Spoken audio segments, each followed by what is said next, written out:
ত্রিপুরা সরকারের health and welfare ডিপার্টমেন্টের মধ্যে এজিএমসির মাধ্যমে 30টি শূন্যপদের একটি দারুণ নোটিফিকেশন নিয়ে আজকের এই ভিডিওটার মধ্যে আলোচনা করব, যেখানে তোমরা ত্রিপুরা ছেলেমেয়েরা রয়েছে শুধুমাত্র 8 পাস এবং মাধ্যমিক পাস করা ক্যান্ডিডেটরা রয়েছে, তোমাদের জন্য খুব ভালো ভ্যাকেন্সি রয়েছে।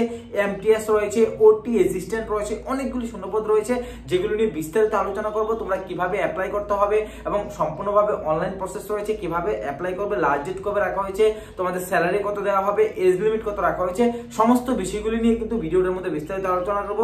তাই অবশ্যই ভিডিওটাকে স্কিপ না করে সম্পূর্ণ ওয়াচ করবে। তার আগে তোমাদের কাছে একটা ছোট্ট রিকোয়েস্ট, যদি চ্যানেলে নতুন হয়ে থাকে অবশ্যই চ্যানেলটিকে সাবস্ক্রাইব করে পাশে থাকা বেল আইকনটিকে অবশ্যই প্রেস করে রাখবে এমন ইনফরমেটিভ ভিডিও সবার প্রথম পাওয়ার জন্য। চলো দেরি না করে ভিডিওটাকে স্টার্ট। ভিডিও স্ক্রিনে তোমরা পিডিএফটা দেখতে পাচ্ছ, এই পিডিএফ এর লিংকটা আমি অবশ্যই ভিডিও ডেসক্রিপশন এবং টেলিগ্রাম গ্রুপে দিয়ে দেবো, ওইখান থেকে ডাউনলোড করে তোমরা সরাসরি চেক আউট করে নিতে পারো। ঠিক আছে, এখানে যদি দেখো সবার প্রথমে government of Tripura office of the medical superintendent of health department থেকে কিন্তু তোমাদের এই নোটিফিকেশন দেওয়া হয়েছে। Health and family welfare department থেকে কিন্তু তোমাদের এই নোটিফিকেশনটা চলে এসেছে। ঠিক আছে, ডেট কিন্তু যদি দেখো তাহলে 1/24 দেওয়া আছে। এখানে কিন্তু তোমাদের একটা ডেট দেওয়া ছিল, ওই ডেটটা কিন্তু এখানে নেই। তারপরও তোমাদের আমি স্পষ্টভাবে বলে রাখছি যে এটা কিন্তু তোমাদের জানুয়ারি মাসে, ঠিক আছে, এই মাসে কিন্তু নোটিফিকেশনটা দেওয়া হয়েছে অফিসিয়ালি ভাবে। কিন্তু এখানে হয়তো প্রিন্টিং এ কোনো মিস্টেক ছিল, যার জন্য এখানে ডেটটা প্রথমে পড়েনি।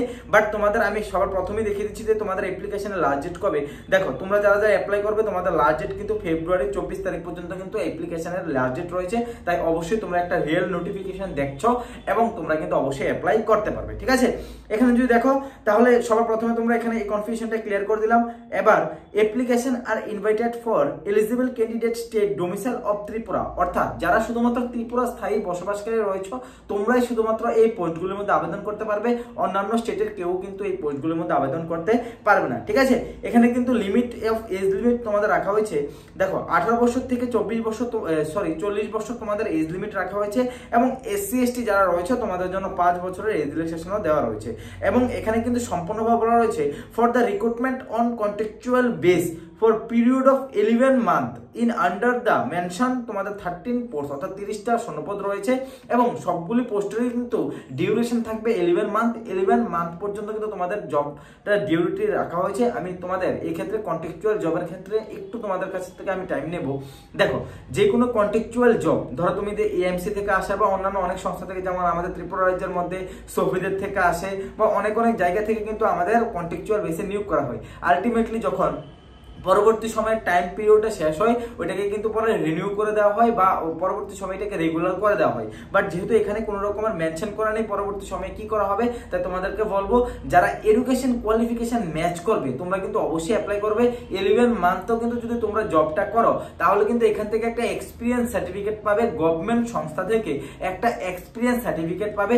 যখনই কোনো রেগুলার পোস্ট আসবে এই সংস্থা থেকে হোক বা অন্যান্য সংস্থা থেকে হোক, ত্রিপুরা রাজ্যের মধ্যে তোমাদের কিন্তু অবশ্যই প্রায়োরিটি দেওয়া হবে এবং তোমাদের সিভিটা কিন্তু অনেকটাই স্ট্রং হয়ে যাবে। তো যারা এখনো পর্যন্ত কিছু করছো না, তোমরা অনেকেই আছো যে কোনো কাজ করছো না, তো তোমরা অবশ্যই যদি কোয়ালিফিকেশন ম্যাচ করে তোমরা 11 মান্থ দেখবে না, তোমরা কিন্তু অবশ্যই পোস্টে আবেদন করবে। স্যালারি খুব ভালো রয়েছে, পরবর্তী সময়ে তোমাদের ওই এক্সপিরিয়েন্সটা কিন্তু অনেকটা কাজে লাগবে। তাই অবশ্যই তোমরা কিন্তু আবেদন করতে পারো। ঠিক আছে, এখানে কিন্তু ডিফারেন্ট ক্যাটাগরি ওয়াইজ কিন্তু তোমাদের পোস্টগুলি ভাগ করে দেওয়া রয়েছে, তোমরা দেখতেই পাচ্ছ।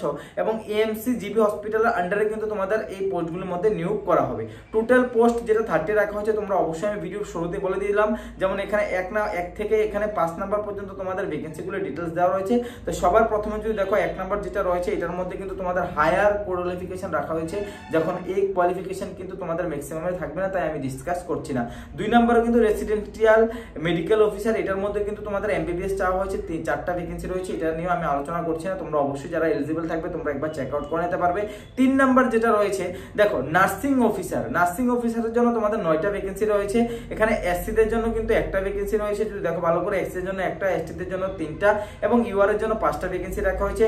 Candidate have degree in BSc nursing in post base degree, অর্থাৎ তোমাদের কিন্তু অবশ্যই বিএসসি নার্সিং করা হতে হবে এবং registration on Tripura nursing counselling থেকে রেজিস্ট্রেশন করা হতে হবে। BLS or ATCN training will be get additional 5 mark in extra, অর্থাৎ তোমাদের কিন্তু এই দুটো হলেই তোমরা কিন্তু আবেদন করতে পারবে। এটা কিন্তু তোমাদের 5 নাম্বার এক্সট্রা দেওয়া হবে, বাট এই দুইটা জিনিস থাকলেই তোমরা আবেদন করতে পারবে বিএসসি নার্সিং এবং তোমাদের কিন্তু অবশ্যই registration of Tripura nursing counselling, এই দুটো হলে তোমরা অবশ্যই আবেদন আবেদন করে নিতে পারবে। স্যালারি কিন্তু খুব ভালো রাখা হয়েছে, এখানে স্যালারি 20,000 টাকা তোমাদের পার মান্থ স্যালারি কিন্তু দেওয়া হবে। তারপর যদি দেখি ওটি অ্যাসিস্ট্যান্টের জন্য তোমাদের 4টা ভ্যাকেন্সি রাখা হয়েছে। তোমাদের কিন্তু এখানে এসসিদের জন্য একটা, এসটিদের জন্য একটা এবং ইউআর এর জন্য 2টা ভ্যাকেন্সি রাখা হয়েছে। তোমাদের স্যালারি কিন্তু 15,000 টাকা পার মান্থ দেওয়া হবে এবং এডুকেশন কোয়ালিফিকেশন শুধুমাত্র মাধ্যমিক পাস, অর্থাৎ এখানে বলা হচ্ছে Madhyamik pass of any recognised board or ITI its equivalent, অর্থাৎ তোমাদের মাধ্যমিক পাস করা হলে তোমরা আবেদন করতে পারবে। এবং ডিগ্রি ইন, এখানে বলা হচ্ছে 2 নম্বরে degree in OT technology for any recognised university. এখানে কিন্তু একটা প্রশ্নবোধক চিহ্ন থাকে। দেখো এই ওটি অ্যাসিস্ট্যান্ট পোস্টের জন্য তোমাদের আবেদন করতে হলে কিন্তু তোমাদের মাধ্যমিক পাস এবং তোমাদের degree in OT technology for any recognised board, এখান থেকে কিন্তু তোমাদের ডিগ্রি করা থাকতে হবে, তাহলে কিন্তু তোমরা আবেদন করতে পারবে। সবার শেষে যদি দেখো তোমাদের 5 নম্বরে যে নোটিফিকেশনটা 5 নম্বরে যে পোস্টটা রাখা হয়েছে মাল্টিটাস্কিং ওয়ার্কার, ঠিক আছে, টোটাল 10টা শূন্যপদ রয়েছে। এসসিদের জন্য 2টা, এসটিদের জন্য 3টা এবং ইউআর এর জন্য 5টা ভ্যাকেন্সি রাখা হয়েছে। স্যালারি কিন্তু 8,000 টাকা তোমাদের পার মান্থ স্যালারি দেওয়া হবে এবং তোমাদের এডুকেশন কোয়ালিফিকেশন কিন্তু এখানে 3টা জিনিস রাখা হয়েছে। যেমন সবার প্রথমে তোমরা 8 পাস হলে, যে কোনো স্কুল থেকে তোমাদের 8 পাস করা থাকলে তোমরা আবেদন করতে পারবে।